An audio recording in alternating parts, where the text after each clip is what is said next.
நேயர்களே, சற்று முன் ஒரு செய்தி கிடைத்திருக்கிறது. அது என்னவென்று பார்ப்போம்.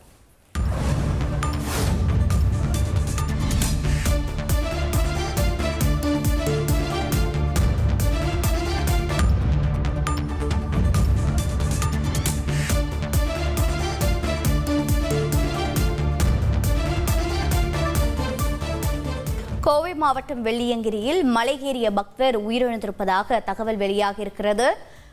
அங்கு தற்போது ரெட் அலர்ட் விடுக்கப்பட்டிருப்பதும் குறிப்பிடத்தக்கது. மேலும் விவரங்களை செய்தியாளர் கார்த்திக் வழங்கிட கேட்கலாம். கார்த்திக், வணக்கம். உயிரிழந்த பக்தரின் விவரங்கள் என்ன? மேலும் தகவல்கள் என்னென்ன?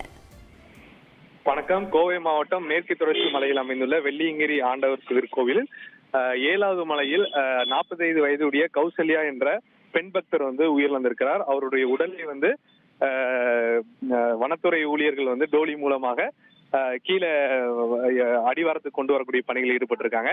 அதே போன்று 5வது மலையில் ஒரு பக்தர் உடல்நல குறைவால் இருப்பதாகவும் அவருக்கும் மிக மோசமான நிலையில் இருக்கிறதுனால ஒரு கீழே வந்ததுக்கு அப்புறம் தான் அவரோட உடல்நிலை பற்றி தெரியும் என சொல்லியிருக்காங்க. அவரையும் கீழே அழைத்ததற்கான பணிகளில் ஈடுபட்டிருக்காங்க. வெள்ளியங்கிரி மலையில் ஏறுவதற்கு தடை விதிக்கப்பட்டிருந்த சூழல்ல ஒரு உயிரிழந்திருக்கிறார். ஒருவருடைய உடல் மிக மோசமாக இருக்கு என்று வனத்துறை தரப்புல தகவல் கொடுத்திருக்காங்க. அந்த உயிரிழந்தவர் கௌசல்யா என்பவர் காரைக்கால் மாவட்டத்தை சேர்ந்தவர் எனவும் முதற்கட்ட தகவல் வெளியாகி இருக்கு. கீழே கொண்டு வந்தவுடன் அரசு மருத்துவமனைக்கு பிரேத பரிசோதனைக்காக உடல் கொண்டு வரப்படும் என அதிகாரிகள் தரப்புல தகவல் கொடுத்திருக்காங்க.